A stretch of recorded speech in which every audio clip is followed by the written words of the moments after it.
Coucou tout le monde, c'est moi Nanou. Aujourd'hui, je prépare le souper à ma fille, dans le fond, à toute la famille. Ça va être un étagé de Doritos. Mais cette recette-là, je ne vous l'ai jamais faite. Alors oui, j'en ai déjà faite avec des Doritos. Celle-là, elle est différente. Alors, la première étape à faire, c'est du riz. Donc, ça vous prend 4 tasses de riz cuit. Alors, dans le fond, c'est du riz minute. Donc, 2 tasses avec 2 tasses d'eau. Bien simple, là, pas compliqué. On va mettre ça dans un bol à mélanger. OK. C'est du riz blanc minute. Donc, pas compliqué. Voilà. Ça va prendre du fromage à la crème comme ça, que je ramollis, dans le fond, dans une tasse d'eau. Alors, si on met le fromage dans une tasse d'eau chaude, il va venir mou. Puis on va être capable de le mettre à même notre riz. Le fromage en crème. Donc, moi, j'ai pris, celui-là, c'est la marque Sélection. C'est la même chose que du Philadelphia. Prenez ce qui est moins cher, OK? Parce que de toute façon, c'est pour cuire. Ensuite, ça, c'est des épices à tacos. Je ne vais pas mettre l'enveloppe au complet, mais à peu près la moitié de l'enveloppe. Parce que sinon, c'est très salé. On fait attention, on en met juste un peu. Moi, je tiens le bout du paquet comme ça avec mes mains. Fait environ une cuillerée à table, OK? Voilà. Et je vais mettre une tasse de crème sûre dedans. C'est environ la moitié du contenant, si jamais vous voulez le mesurer, mais c'est une tasse de crème sûre. Et là, il faut juste tout bien mélanger ça. Et ça, c'est la première étape qu'on va mettre de côté. Donc, je vais tout mélanger. Ça donne ça, c'est juste un petit mélange. Là, on va mettre ça de côté et on va passer à la cuisinière pour faire cuire de la viande. Donc, de la viande bœuf haché, ça vous prend 1,5 livre. Et le petit sachet d'épices, on le garde, on va en avoir besoin pour la viande aussi. OK, donc un peu d'huile dans le fond qui chauffe un petit peu. Et là, on va mettre un oignon que j'ai coupé en petits morceaux. On va le laisser un petit peu devenir transparent, juste 2 petites minutes. Ensuite, on va brunir de la viande. Donc, juste être sûr que je l'ai mis comme il faut, là. Voilà. Mes oignons sont pas mal transparents. Et là, normalement, je fais la recette avec 1,5 livre de bœuf haché. Mais comme ma fille est très généreuse, elle m'a donné 2 livres de bœuf haché. Fait que ça va juste faire une belle sauce plus épaisse. Alors, on va mettre 2 livres de bœuf haché dans notre chaudron. Là, je vais laisser brunir un peu. C'est pour ça que je la défais, parce que je veux qu'elle brunisse. Là, je vais aller me laver les mains. Alors, pendant que je suis en train de brunir un côté de ma viande, je vais l'assaisonner un peu. Ouf! C'est une poivrière qui est pesante, je ne suis pas habituée. OK. Voilà. Du sel, je vais en mettre, mais juste un petit peu. Je ne suis pas quelqu'un qui sale beaucoup, fait que juste pour être sûr, c'est pas ma salière, là. Juste pour dire que j'en ai mis pour faire plaisir à mes amours, OK? Et je vais mettre facilement, là, 2 cuillerées à table d'ail. Ça, c'est de l'ail déjà haché, là. Si vous voulez, vous pouvez hacher votre ail tout seul, là. Mais moi, je trouve que c'est très commode. Ça, c'est un petit pot, là, c'est parce que je ne suis pas chez nous. Voilà. Fait que là, on va juste tourner la viande de côté, vous allez voir, là. Quand on la tourne, vous voyez, là, qu'elle commence à avoir des petites couleurs brunes, là. Ça, c'est toutes des bonnes saveurs, ça. Fait que laissez votre viande brunir comme ça, avant de toutes les grainer. OK. Fait que là, la viande, elle a des belles couleurs à l'extérieur. Je l'ai tournée comme vous avez vu. Donc là, on va toutes les grainer ou la déchiqueter, appelez ça comme vous voulez, là. Si vous avez le fil patate, ça fonctionne aussi. Oui, mon cœur. C'est au naturel, hein? Viens ici, mon amour. Je suis pas toute seule, là. Fait que je fais le souper pour toute la famille, fait que c'est comme ça. Fait que pendant que la viande est cuite, on va mettre une conserve de... Ça, c'est les petites tomates rotelles, là, avec... ils ont un petit peu de morceaux de chili dedans, mais c'est vraiment pas fort, là. On va mettre ça dedans. Ensuite, je vais mettre une conserve. Je vais toutes vous mettre les mesures à la fin dans la description. De la misère à parler, là. Donc, ça, c'est des tomates coupées. Voilà. On va faire une belle sauce. Je vous le dis, ça va être bon.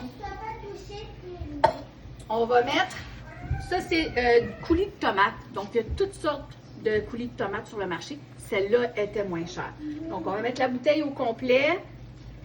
Oups, je vais vite un peu. Et je vais prendre un petit peu d'eau pour la rincer. Donc, j'ai à peu près une demi-tasse d'eau, là. Comme ça. Je vais juste la rincer, vite, vite. Voilà. Puis, on va mettre nos assaisonnements à tacos de tantôt, donc le restant du sachet qu'on avait. Et on va en mettre un petit peu plus d'un autre sachet. Je vais vous mettre les mesures à la fin, OK? Puis on y va selon notre goût, si vous aimez ça plus fort.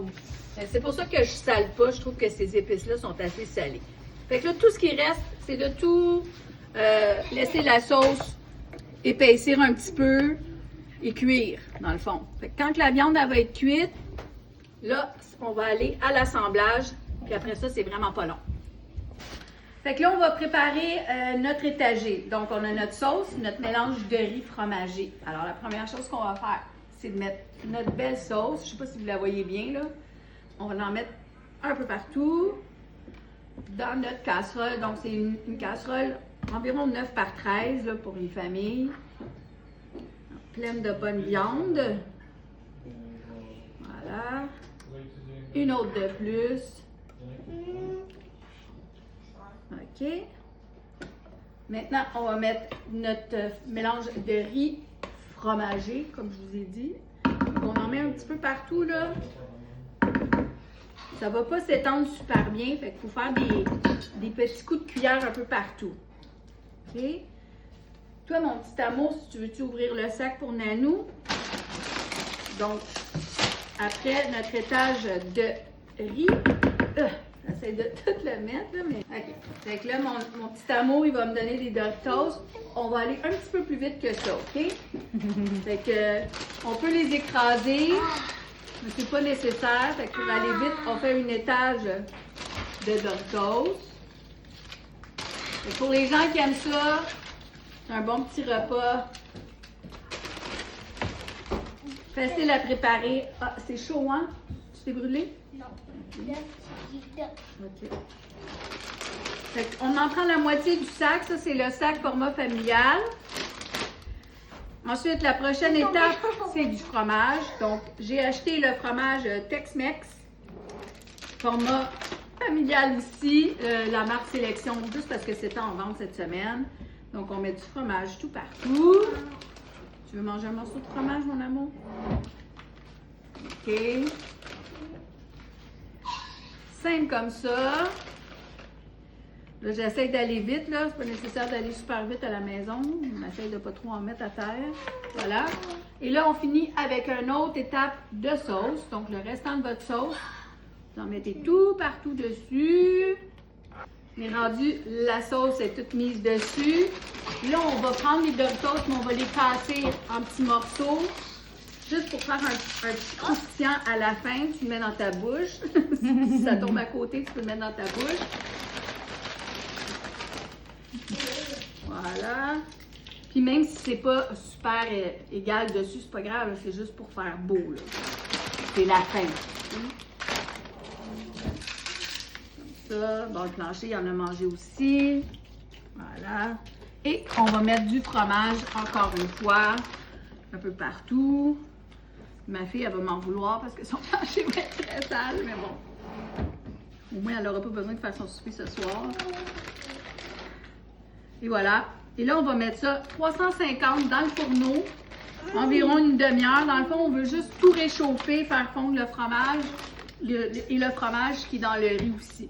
C'est simple comme ça fait une belle casserole pour la famille, c'est pesant, faites attention. Je vous vois pour la dégustation. Ça fait 30 minutes que c'est dans le fourneau. En théorie, le fromage dans le riz serait fondu.